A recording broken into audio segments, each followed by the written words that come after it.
પ્રકરણ 6 લેખણ ઝાલી નો રહી.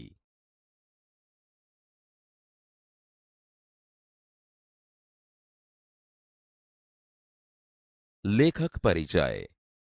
બાળ દોસ્તો, લેખણ ઝાલી નો રહી એ લોકકથાના લેખક શ્રી જોરાવરસિંહ જાદવ છે. તેમનું વતન ધંધુકા તાલુકામાં આવેલું આકરું ગામ છે.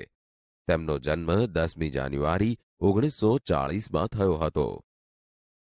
બાળ દોસ્તો, આ લોકકથાના લેખક શ્રી જોરાવરસિંહજીને લોક સાહિત્ય ક્ષેત્રે સંશોધન અને સંપાદનમાં વિદ્યાર્થી કાળથી જ રસ હતો. તેમણે મરદ કસુંબલ રંગ ચડે, આપણા કસબીઓ, મરદાઈ માથા સાટે અને લોકજીવનના મોતી જેવા પુસ્તકો લખ્યા છે. તેમના તમામ પુસ્તકો લોકકથા, લોકજીવન અને લોક સંસ્કૃતિને સ્પર્શતા વિવિધ વિષયો સાથે લખાયા છે.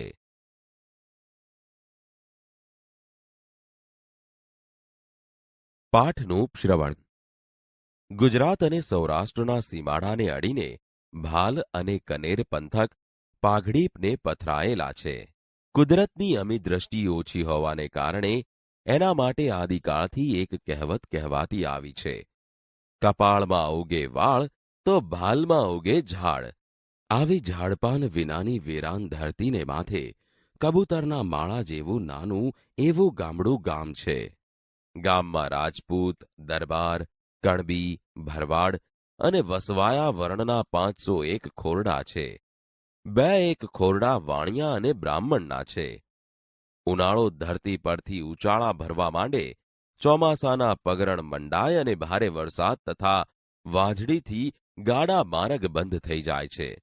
મૌર્ય ગામના ખેડૂતો તાલુકા મથકે હટાણું કરવા જતા અને 3-4 મહિના ચાલે એટલી જીવન જરૂરિયાતની, ખેતીની અને ઘર વપરાશની સટરપટર ચીજ જણસોની ખરીદી કરી ઘરમાં સંઘરી રાખતા એ સમયની વાત છે. મહેનત મજૂરી કરીને 2 પાંદડે થયેલા કહળસંગ ગાડું જોડીને ધંધુકે હટાણું કરવા ગયા છે. સુલેમાન ઘાંચીની ઘાણીએથી 2-3 ડબ્બા તલના તેલના, મોદીની દુકાનેથી દેશી ગોળની ભેલીઓ, દાળ, ચોખા, મીઠું, મરચા, લસણ, ડુંગળી અને બટેટાના કોથળા ને બીજું આઘું પાછું ખરીદ કરી ગાડામાં મૂક્યો. રાંધવાનો ભરડો દઈને ગાડું ગામના માર્ગે વહેતું કર્યું. ત્યાં 2 મણ કપાસિયાનો કોથળો માથે મૂકીને પવનના વંટોળિયાની જેમ વહ્યા આવતા હરખચંદ શેઠે સાદ દીધો: "એ કહળસંગભાઈ, ઘડી 7 બળદિયાને તાણી ઝાલો ને, આ કપાસિયાનું બાચકું ઘર લગી લેતા જાઓ ને." હરખચંદ શેઠ, બળદિયાના ગજા ઉપરાંતનો ભાર આજ ગાડામાં ભર્યો છે. ઈમાં તમારો કપાસિયાનો કોથળો ક્યાંથી હાલશે? "ભાઈ સાબ, કપાસિયા ભરે કોઠી થોડી જ ફાટી જાય. ભલા થઈને આટલું બાચકું લેતા જાઓ." હરખચંદ શેઠ, ગામમાં હાટડી માંડીને બેઠા છો તો માલ લઈ જાવા આગવું ગાડું ભાડે કરી લેતા હો તો નરી વાણિયા વિદ્યા જ વાપરો છો. ભઈલા, આજ તો હાટની ખરીદી કાંઈ ન હોત. વૈદના પડીકા લેવા આવ્યો હતો, પણ થયું કે ઘરે ગાય વિયાય એવી છે ને અહીં સુધી આવ્યો છું તો લાવને કપાસિયાનું બાચકું નાખતો જાઉં. ગાડાવાળા કોઈને કોઈ હરીના લાલ મળી રહેશે. "શેઠિયા, તમે નેવાના પાણીએ હાથ ધોવો છો ને? કાયમ મફતિયું કોણ લઈ જાય? કોક દી નાણાં ભીડ હોય ને ઉછીનું ઉધાર લેવા આવીએ ત્યારે તો હાટડીએથી હેઠા ઉતારી દ્યો છો, ઈ સાંભળે છે? ઓલું કહે છે ને કે આપણે વેંત નમીએ તો કોઈ હાથ નમે, સમજ્યા?" "કહળસંગ ભાઈ, ઉધારે તો આખી હાટડી દઈ દેવી, પણ વખતસર ચોપડા ચોખ્ખા કરવા જોવીને. 3-3 વરહ લગી નાણાં ભરો નહીં ને ઉઘરાણી કરીએ ત્યારે આંખો કાઢો, ઈમ હાલતું હશે? અમારે આગળ પેટ છે ને." આ સાંભળીને કહળસંગે મનમાં ગાંઠ વાળી કે વાણિયો આજ માંડ ઘાએ ચઢ્યો છે. હિંગ તેલ હમણાં કાં ફાટીને ધુવાડે વહી ગયો છે. ગામમાં કોઈનીએ શરમ ભરતો નથી. આજ ઈને ધોળે દાડે તારા ન બતાડું તો મારું નામ કહળસંગ નહીં. ગાડા ઢોકળો આવીને હરકચંદ વાણિયો ગાડામાં કોથળો નાખવા જાય છે ત્યાં તો બળદોને ડચકારો કરી કહળ સંગે ગાડું હાંકી મૂક્યું. મૌર્ય ગાડું ને વાહે હરકચંદ શેઠ બજાર સોસરવા થઈને છેક ગામની ભાગોળે આવ્યા. શેઠીએ રાડ પાડી, "એ કહળસંગ ભાઈ, ઘડીવાર બળદોને તાણી ઝાલો ને, માથે 2.5 મણ ભાર છે, ઈ તો જુઓ." "શું કરું શેઠ? આ સંધિયા બળદિયા બહુ પાણીયાળા છે. ઘર ભણી વહેતા થયા પછી તાણી ઝાલ્યા રહેતા નથી." એમ કહેતા કહળસંગે ગામ ભણી ગાડું હાંકી મૂક્યું. હરકચંદ શેઠ ઢીલા પગે ને વેલા મોઢે કરામતી કહળસંગના ગાડાને જતું જોઈ રહ્યા. બળદ તાણી ઝાલ્યા રહેતા નથી ઈ વેણ ચતુર વાણિયાના મનમાં ક્યાંય સુધી ઘુમરીઓ લઈ રહ્યા. એમને ભીંત સોંસરવું સૂઝ્યું કે કહળસંગે નરાતાર દાંડાઈ કરી છે. પછી એમનાથી બબડી જવાયું, "મહાળા રાજપૂતે કરી છે ને કાંઈ?" કપાસિયાનો કોથળો માથે લઈને હરકચંદ ભાંગેલ પગે બજારમાં પાછા ગયા. આ વાતને માથે થઈને વરસ એકના વહાણા વાઈ ગયા, પણ મદારીના કરંડિયામાં સાપ જેમ ગૂંચળું વળીને પડ્યો રહે એમ આ વાત એમના લમણામાં રહી ગઈ. એવામાં કુદરતને કરવું ને કહળસંગના બાપુ ગુજરી ગયા. ગામમાં કોઈ ભણેલું ન મળે. કોઈનો કાગળ આવ્યો હોય તો હરકચંદની હાટે વંચાવા જવું પડતું. ઉજ્જડ ગામમાં એરંડો પ્રધાન, ગામ આખું અંગૂઠા ચાપ, એટલે હરકચંદનો ભાવ પૂછાય. કોઈના દસ્તાવેજ લખવા હોય, ખાતું પાડવું હોય, કે સારા ભલા અવસરે કંકોત્રી લખવી હોય, કે માઠા પ્રસંગે કાગળ લખવા હોય તો હરકચંદ શરમના માર્યા કામ કરી દેતા. કહળસંગે હરકચંદ શેઠને 2 હાથ જોડીને કાળોતરીના કાગળ લખવા બોલાવ્યા. શેઠને મનમાં થયું કે તે દી તો બાપુના બળદિયા તાણી ઝાલ્યા રહેતા નહોતા ને આજ મેલાના કાગળ લખવા બોલાવે છે. ઠીક લાગમાં આવ્યા છે. આજ ઈને ભાલીએ ન ભરાવી દઉં તો મારું નામ હરકચંદ નહીં. આમ વિચારીને શેઠ કાગળ લખવા બેઠા. કહળસંગે એમના બાપુનું કારજ પાંચમનું રાખેલું. શેઠિયાએ થોડા કાગળ પાંચમના, થોડા છઠના, થોડા સાતમ, આઠમ અને નોમના તથા થોડા દસમ, 11ની તિથિના લખીને જાવા દીધા. પછી તો ભાઈ એક દિવસનું કારજ હતું ઈ લગાતાર 7 દિવસ ચાલ્યું. ઓલ્યા જાય ને ઓલે આવે, ઓલ્યા જાય ને ઓલે આવે. કહળસંગના કુટુંબવાળા સંધાય વિચારમાં પડી ગયા કે માળું આ ચમનું વેતરાણું છે. અલ્યા, મેલાના કાગળ કોની પાસે લખાવ્યા હતા? કાગળ તો હરકચંદ શેઠે લખી દીધા હતા. ઈ તો ડાયું મનેક છે. ઈ ઉઠીને આવી ભૂલ ન કરે હો. શેઠિયાને બોલાવીને પૂછો તો ખબર પડે ને. આ તો ખમતીધર ખોરડું છે, પણ કોઈ મોળા પાતળા માણસનું ખોરડું હોય તો ખેતર વેચવા વારો આવે કે બીજું કાંઈ. હરકચંદ શેઠને તેડું મોકલ્યું. હાથમાં ધોતિયાનો છેડો ઝાલી, કાને લાંબી લેખણ ખોસી, માથે રાતી પાંચાળી પાઘડી અને પગમાં મોજડી પહેરી શેઠ કહળસંગના ફળીએ આવ્યા.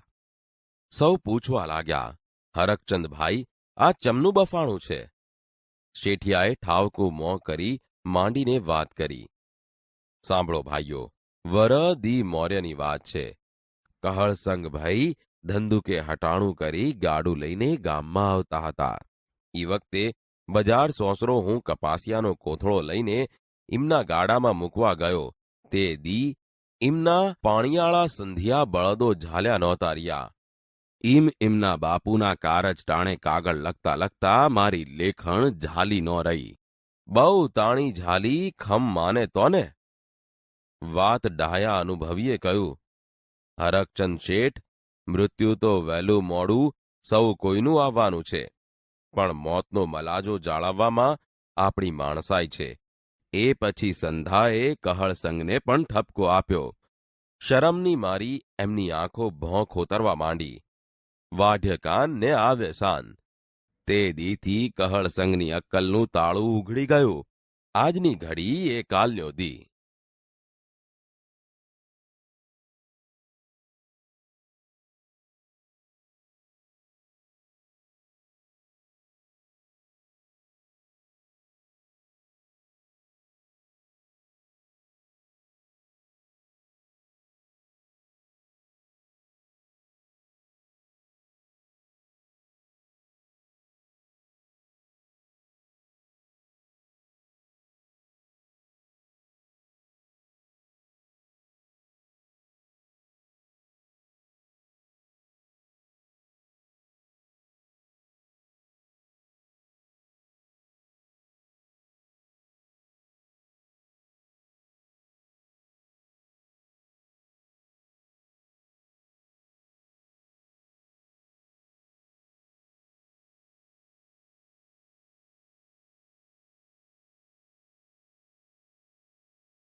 ગુજરાત અને સૌરાષ્ટ્રના સીમાડાને અડીને ભાલ અને કનેર પંથક પાઘડીપને પથરાયેલા છે.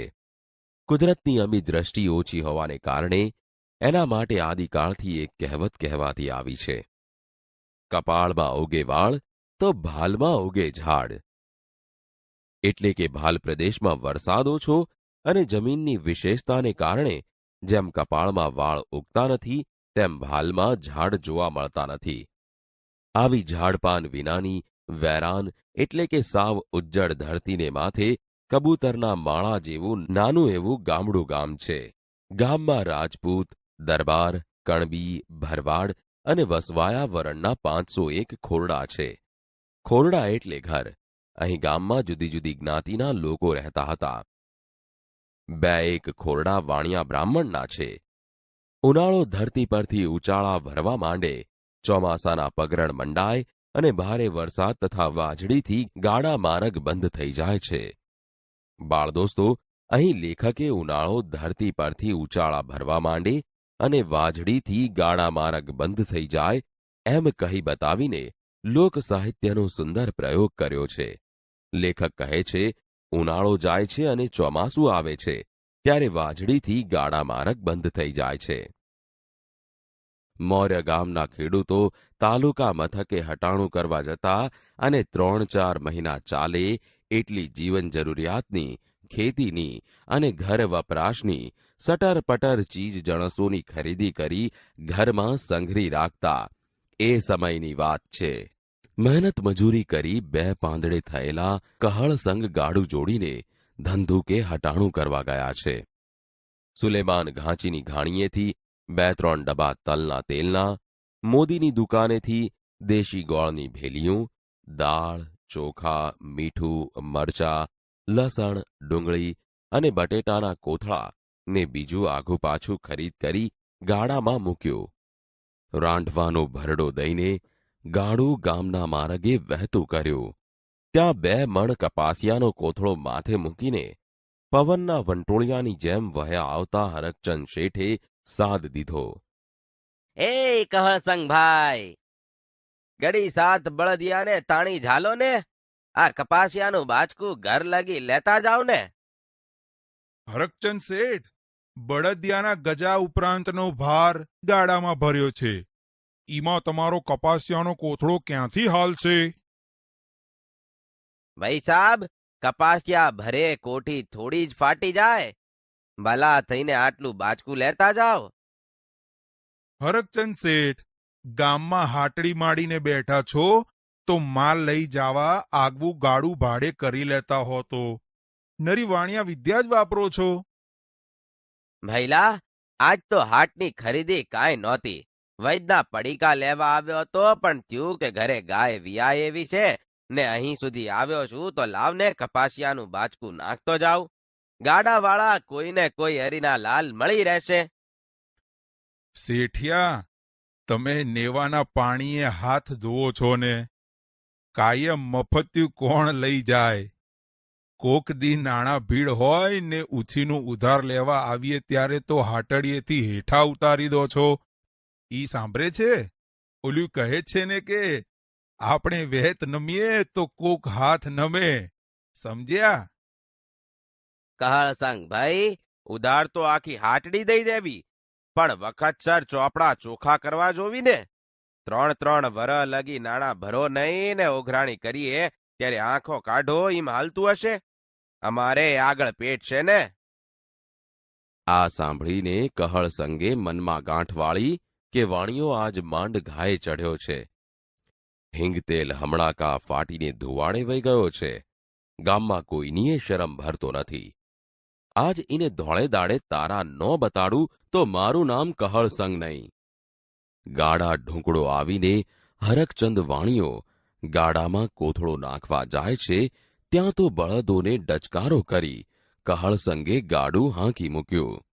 મૌર્ય ગાડું ને વાહે હરકચંદ શેઠ બજાર સોસરવા થઈને છેક ગામની ભાગોળે આવ્યા. શેઠીએ રાડ પાડી. એ કહળસંગ ભાઈ, ઘડી વાર બળદોને તાણી ઝાલો ને. માથે 2.5 મણ ભાર છે, ઈ તો જુઓ. શું કરું શેઠ? આ સંધ્યા બળદિયા બહુ પાણીયાળા છે. ઘર ભણી વહેતા થયા પછી તાણી ઝાલ્યા રહેતા નથી. એમ કહેતા કહળસંગે ગામ ભણી ગાડું હાંકી મૂક્યું. હરકચંદ શેઠ ઢીલા પગે ને વેલા મોઢે કરામતી કહળસંગના ગાડાને જતું જોઈ રહ્યા. બળદ તાણી ઝાલ્યા રહેતા નથી ઈ વેણ ચતુર વાણિયાના મનમાં ક્યાંય સુધી ઘુમરીઓ લઈ રહ્યા. એમને ભીંત સોંસરવું સૂઝ્યું કે કહળસંગે નરાતાર દાંડાઈ કરી છે. પછી એમનાથી બબડી જવાયું. માળા રાજપૂતે કરી છે ને કાંઈ? કપાસિયાનો કોથળો માથે લઈને હરકચંદ ભાંગેલ પગે બજારમાં પાછા ગયા. પણ મદારીના કરંડિયામાં સાપ જેમ ગૂંચળું વાળીને પડ્યો રહે એમ આ વાત એમના લમણામાં રહી ગઈ. એવામાં કુદરતને કરવું ને કહળસંગના બાપુ ગુજરી ગયા. ગામમાં કોઈ ભણેલું ન મળે. કોઈનો કાગળ આવ્યો હોય તો હરકચંદની હાટે વંચાવા જવું પડતું. ઉજ્જડ ગામમાં એરંડો પ્રધાન. ગામ આખું અંગૂઠા છાપ એટલે હરકચંદનો ભાવ પૂછાય. કોઈના દસ્તાવેજ લખવા હોય, ખાતું પાડવું હોય કે સારા ભલા અવસરે કંકોત્રી લખવી હોય કે માઠા પ્રસંગે કાગળ લખવા હોય તો હરકચંદ શરમના માર્યા કામ કરી દેતા. કહળસંગે હરકચંદ શેઠને 2 હાથ જોડીને કાળોતરીના કાગળ લખવા બોલાવ્યા. શેઠને મનમાં થયું કે તે દી તો બાપુના બળદિયા તાણી ઝાલ્યા રહેતા નહોતા ને આજે મેલાના કાગળ લખવા બોલાવે છે. ઠીક લાગમાં આવ્યા છે. આજ ઈને ભાલીએ ન ભરાવી દઉં તો મારું નામ હરકચંદ નહીં. આમ વિચારીને શેઠ કાગળ લખવા બેઠા. કહળસંગે એમના બાપુનું કારજ પાંચમનું રાખેલું. શેઠિયાએ થોડા કાગળ પાંચમના, થોડા છઠના, થોડા સાતમ, આઠમ અને નોમના તથા થોડા દસમ અગિયારસની તિથિના લખીને જાવા દીધા. પછી તો ભાઈ એક દિવસનું કારજ હતું ઈ લગાતાર 7 દિવસ ચાલ્યું. ઓલ્યા જાય ને ઓલ્યા આવે, ઓલ્યા જાય ને ઓલ્યા આવે. કહળસંગના કુટુંબવાળા સંધાએ વિચારમાં પડી ગયા કે મહાળું આ ચમનું વેતરાણું છે. અલ્યા બેડાના કાગળ કોની પાસે લખાવ્યા તા? કાગળ તો હરકચંદ શેઠે લખી દીધા હતા. ઈ તો ડાયું મને છે. ઈ ઉઠીને આવી ભૂલ ના કરે હો.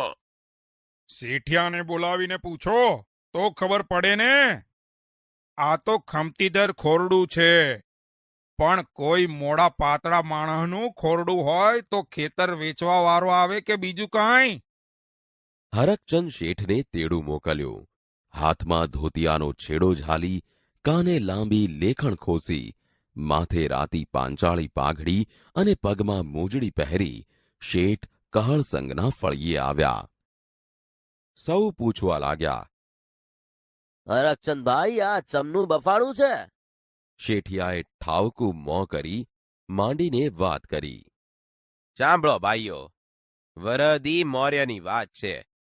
કહળસંગ ભાઈ ધંધુકે અટાણું કરી ગાડું લઈને ગામમાં આવતા હતા. એ વખતે બજાર સોસરો હું કપાસિયાનો કોથળો લઈ એમના ગાડામાં મૂકવા ગયો. તે દી એમના પાણીયાળા સંધિયા બળદો ઝાલ્યા નહોતા રહ્યા.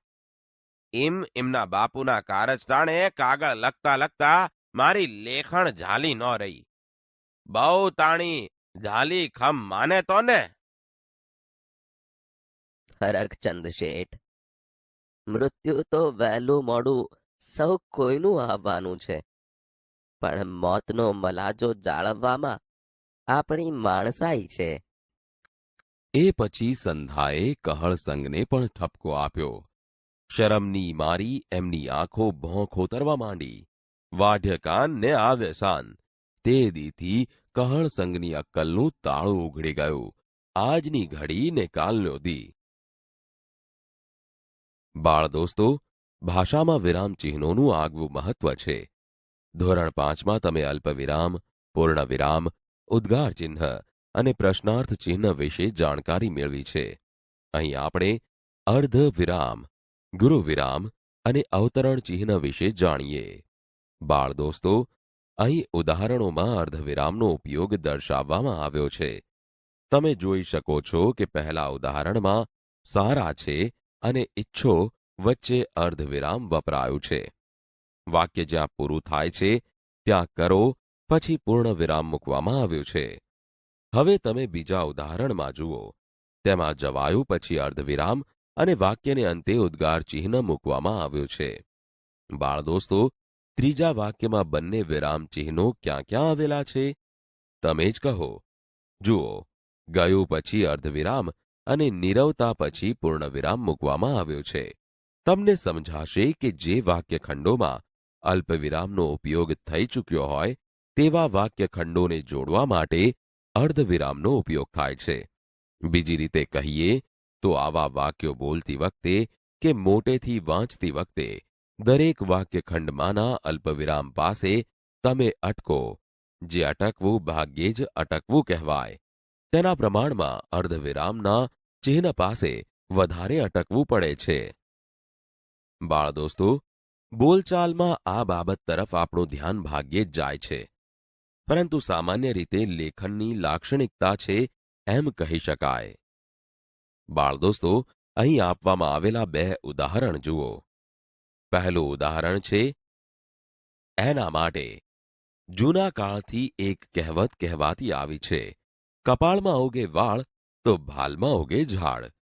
અહીં વાક્યમાં આવી છે અને કપાળમાં એ 2 શબ્દો વચ્ચે ગુરુવિરામનો ઉપયોગ થયો છે. તમે જોઈ શકો છો કે આ વાક્ય પૂરું થયું નથી. જો વાક્ય પૂરું થયું હોત તો પૂર્ણ વિરામ જ આવત. પરંતુ એ વાક્યની સાથે જોડાયેલ એક બીજું વાક્ય હવે આવે છે તેનું સૂચન ગુરુવિરામ કરે છે. એટલે કે ગુરુવિરામ ચિહ્ન એમ સૂચવે છે કે વાક્ય પૂરું થયું હોય એવા પ્રકારનું છે ખરું, પરંતુ હવે પછી પણ કશુંક આવે છે. બાળ દોસ્તો, હવે બીજા વાક્યમાં આ ગુરુવિરામનો ઉપયોગ ક્યાં થયો છે? ત્યાં કેમ ગુરુવિરામ જ વાપરવામાં આવ્યો? તે કહો.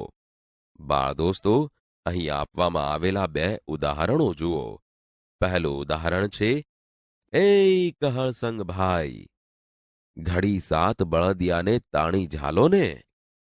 આ વાક્યમાં અવતરણ ચિહ્ન વાક્યની શરૂઆતમાં અને વાક્યના અંતે મૂકવામાં આવેલું છે. કારણ કે આ વાક્ય હરકચંદ બોલે છે અને કહળસંગ સાંભળે છે. જ્યારે કોઈ વ્યક્તિએ કહેલી વાત બરાબર એના જ શબ્દોમાં કહેવાતી હોય ત્યારે અવતરણ ચિહ્ન વપરાય છે. વાક્યમાં વપરાયેલા પદોમાંથી જે પદ કે પદોને જુદા રાખવા માંગતા હોઈએ તે પદ કે પદોની આજુબાજુ પણ આ ચિહ્ન મુકાય છે. એની નિશાની સામાન્ય રીતે અહીં વાક્યની શરૂઆતમાં અને વાક્યના અંતે બતાવવામાં આવી છે તેવી છે. બાળ દોસ્તો, હવે બીજા વાક્યમાં આ અવતરણ ચિહ્ન ક્યાં આવેલું છે તે કહો.